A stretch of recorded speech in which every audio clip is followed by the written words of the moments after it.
Hello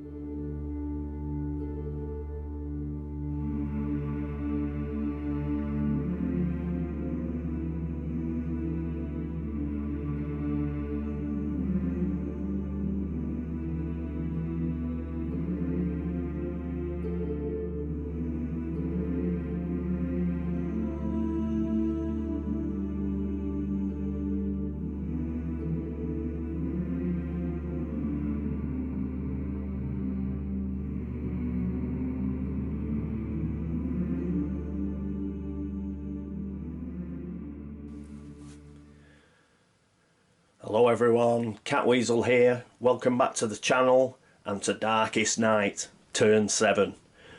As I've been away for a couple of days, let's just have a quick recap where everything is, seeing as I've had to set the game up again.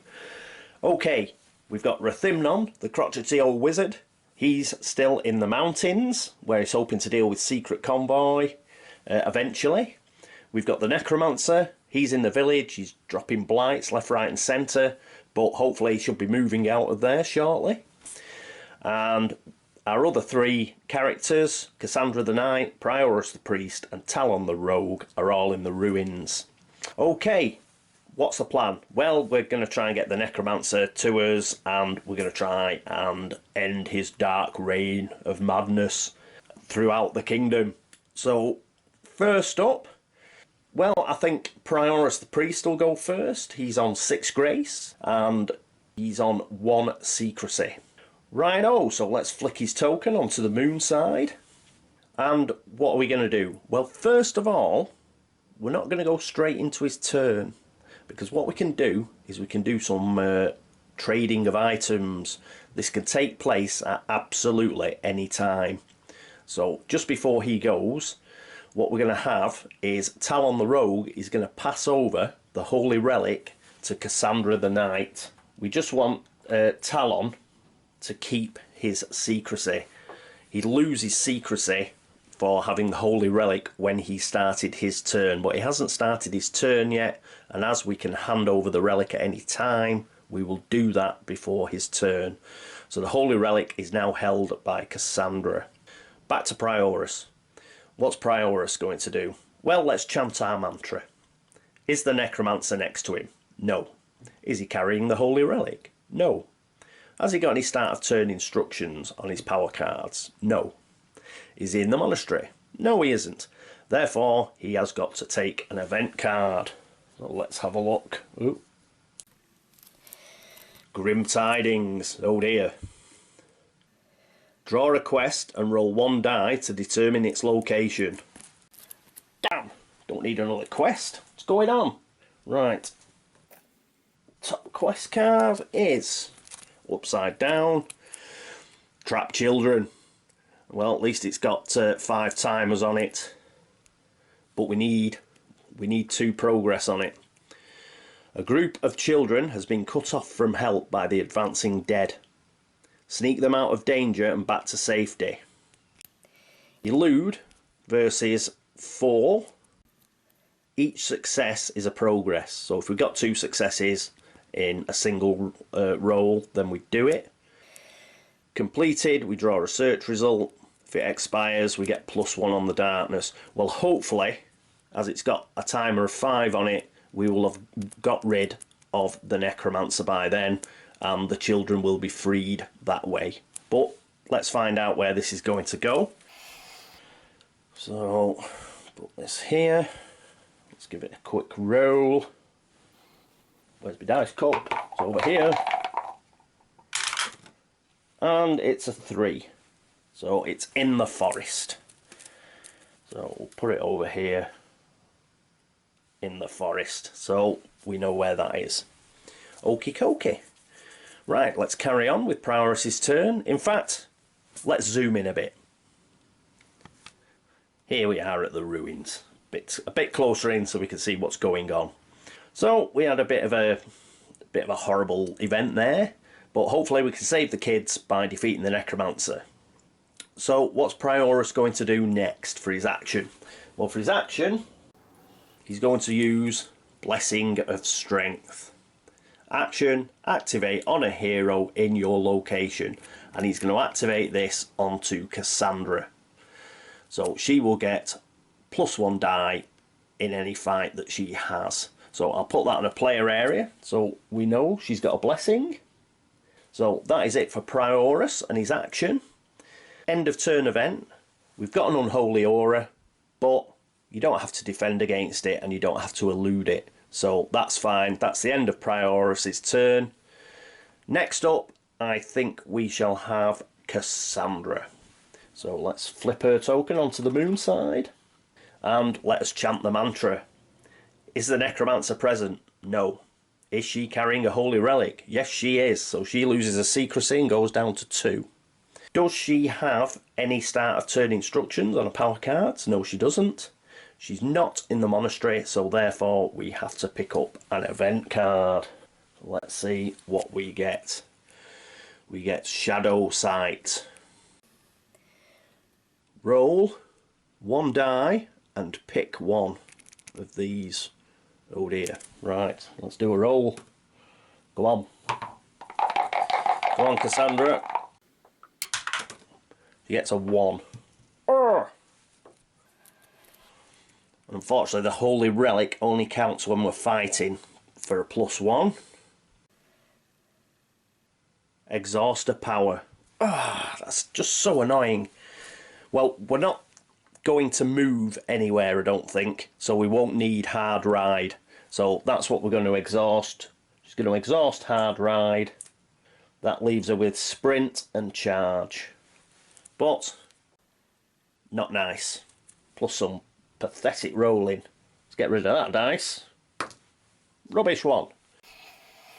Right, so Cassandra's done her event, so now it's her action. And her action is to attack the Unholy Aura. She's going to fight it. So we need a 4 or better because we're attacking. So we look at the big green number here and the one on the front. So we need a 4. Otherwise we'll lose 1 grace. We also lose 1 die when we're fighting. So that's a Blessing of Strength. That extra die, we lose it. So they cancel each other out. But as it's a fight, she can still use Charge because we exhausted Hard Ride. So she does get 2 dice. So she's going to roll 2 dice, and what we need is we need a 3 or better. The reason we need a 3 or better is it is a fight, and we've got the Holy Relic, so you get +1. Go on, Cassandra. Oh, it came out. Damn it! Roll again. Ah, she did it. So it was a good job it came out, really. Although the one that did come out was a 3, so we'd have done it. Okay, so she's passed. Unholy Aura, bye-bye. That's really good, because we don't want the, -1 die when fighting if we're taking on the Necromancer. So we're glad to get rid of that one. We've not got a blight in the location, so she's got no end of turn event anyway. Not that you got one with Unholy Aura. So that is the end of her turn. Who is going to go next? Well, we may as well keep the camera here. It's just easy, isn't it? And we shall go with Talon. What we've got is popped him onto the moon side. Is the Necromancer here? No. Is he carrying a relic? No. No start of turn instructions on his power card. He's not in the monastery though, so we pick an event. And we get Dust Storm. Gain 2 secrecy. Woohoo! So he goes up to 5 secrecy, and that means he won't have to hide. Spend 1 grace or lose a turn. So he's got to spend a grace though, so he's down to 1 grace, which isn't ideal. Could have done without that. Curse it! Perhaps a priest can give him a grace. But I think they're up to bloody... I think those graces are up to the default, and our default's been knocked down by these 2 stigma blights that are on the board. I'll have a look into that in a minute. Okay, so he's down to 1 grace, but he is up to 5 secrecy. Okay, what's he going to do for his action? Well, he was going to hide, but they don't see much point in hiding now, seeing as he got the 2 extra secrecy. So, what can he do? I suppose he can search, could travel, hide. Don't really need to do that. There's nothing to attack. He can search. Can't pray because he's not in the monastery. And can't retrieve a holy relic. And he could use one of his action cards. But yeah, he'll use eavesdrop. Spend a secrecy, so he goes down to 4. And he's got 2 die to search with. So you never know, you might come up with something. What does he get? A 4. I think it is a 4 at the ruins. So he finds 1 thing. Let's have a look at the map card. We're in the ruins. He gets a key, which is obviously a mystery card in this game because we are using the expansion. So let's have a look at the mystery card that we pull. Antique Trader. So we get a clue. So the clue moves up to 1 on the track. It's here, so it's actually at the ruins. This merchant has some old scrolls and journals bearing holy sigils. They might lead to a relic if he can be convinced to part with them. So key. +2 clues for sacrificing a green-backed item. Well, we don't have a green-backed item. +4 clues for sacrificing a gold-backed item. Well, we don't have any of those, but we'll keep him here. I don't think he goes away. Doesn't mention that he goes away. So we've just got some antique trader. So if we get any of those sort of things, we can get some clues, but I don't think we will. Okie dokie. Right, so what's next? It is Rathymnon. So let's pop up to the mountains and see how he's getting on, the crotchety old bugger. Here he is, Rathymnon. Right, let's flip him over to his moon side. Right, what's he going to do? Well, first of all, he hasn't got the Necromancer with him. He doesn't have a holy relic. He's got no start of turn instructions on his power cards. He's not in the monastery, so he's got to draw an event. Vile Messenger. So that's 4 to defend, and you can't elude. Failure is +1 on the darkness track.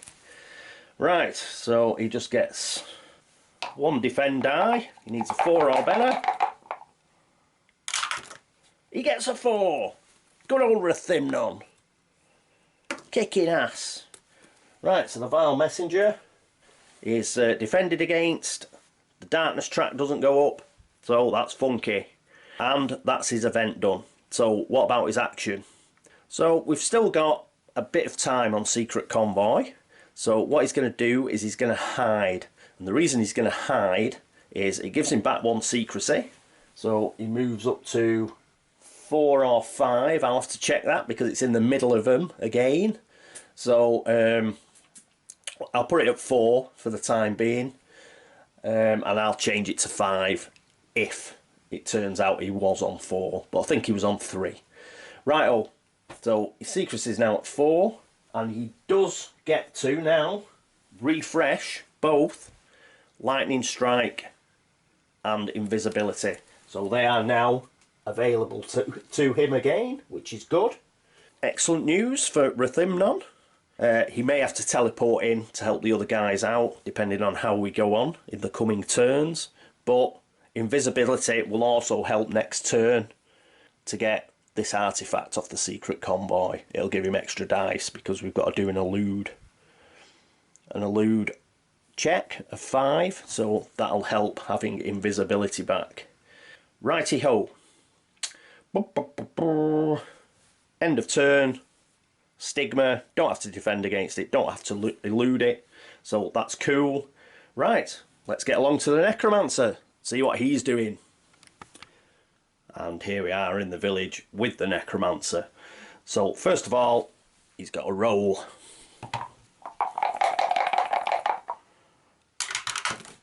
And he rolls a 6. No! Well, first of all, we've got to go up to 5 on the darkness track. But he doesn't. After calling Shield of Radiance all the time, it's actually -1 on the darkness track when the Necromancer's movement roll is a 6. So instead of going up to 5, it's actually going down to 3. So the Shield of Radiance has come in useful. Although we're nowhere near like getting up to 10 on the darkness track or anything. But we'll take whatever the game gives us. Right, so we got -1 on the darkness track, which is pretty good. But that 6 means you can see absolutely every single hero on the board. Prioris has got the lowest secrecy at 1, so he will move down into the ruins.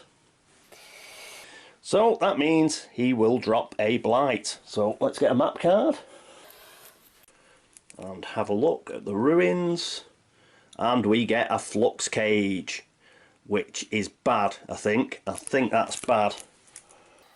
Because we've had a couple of flux cages, and I seem to remember that, yes, the bad thing about the flux cage is to defeat it we need a 6, which is just bloody typical.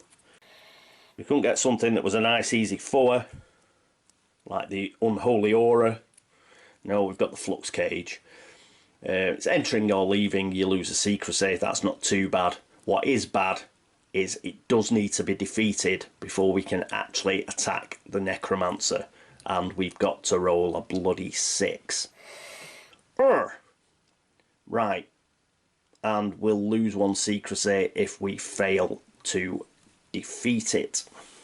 Well, we'll put that in the ruins. So, done that. What else do we have to do? No, there's nothing else. The Necromancer's moved. He's with all our guys in the ruins, which is setting it up nicely for next turn. Oh, there is one thing that we've got to do. I'm quite surprised I remembered, because I normally forget. We have to put an extra timer onto Secret Convoy. So that's up to 3, but it does take 4 timers, so we will have a chance to do that next turn. Okay, that's pretty much it for the turn. I'll pop away and I'll upload this. Anybody who's watching, the turn review that's coming up is just me waffling on about the turn that's just gone. In fact, I'm going to try and speed it up a bit because everybody knows what's just gone because they've just watched it. But it does involve, I do sort of have a chat around what we may be doing next turn, just to give people an opportunity, if they want to, in the comments to say, "Don't do that, you idiot! Are you a moron?" That sort of thing. But for all intents and purposes, this is the end of the video. So anybody who doesn't want to listen to me waffling on, then you can obviously turn it off now and go and do something more interesting than watching one of my videos. I shall pop away now. I shall upload this. Anything after this point is just me waffling. Okie dokie. Right, see you in a bit for the turn review. Ta-da!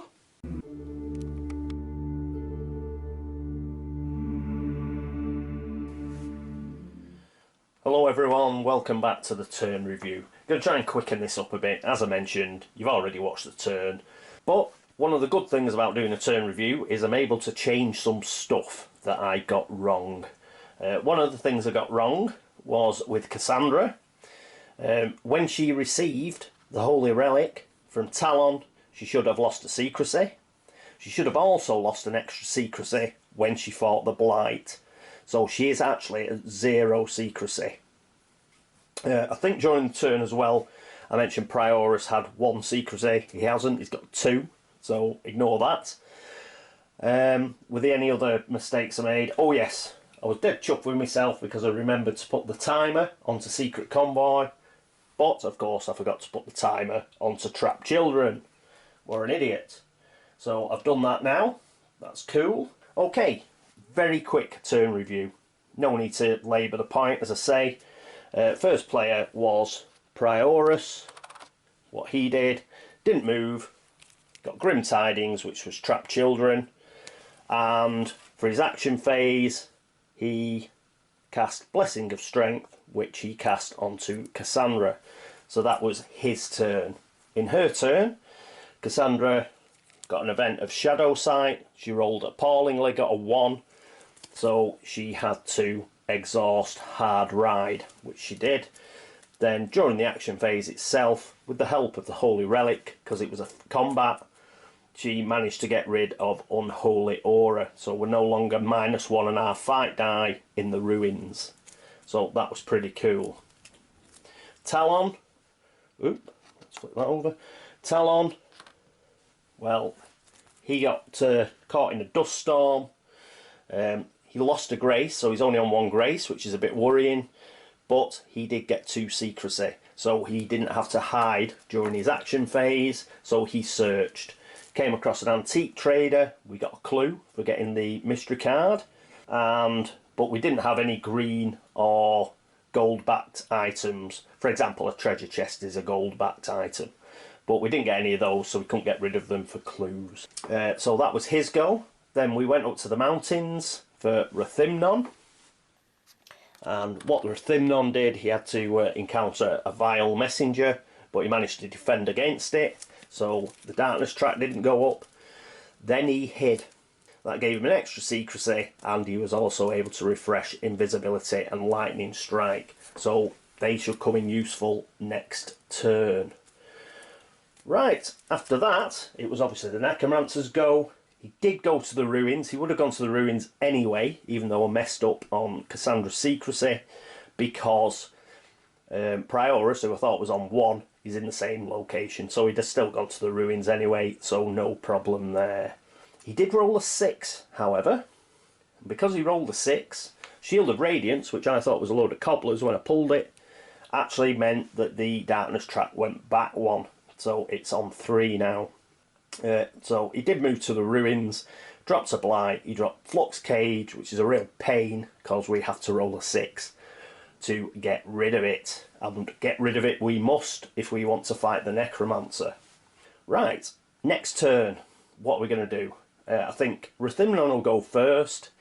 He'll have his event, then he will cast invisibility, I think, he'll activate it, as a tactic, because he's going to try and do Secret Convoy. If he does that, obviously we'll get an artifact, and that might be useful the turn after, should we fail against the Necromancer. After him, Prioris will go, I think. Oh no, Talon will go after that.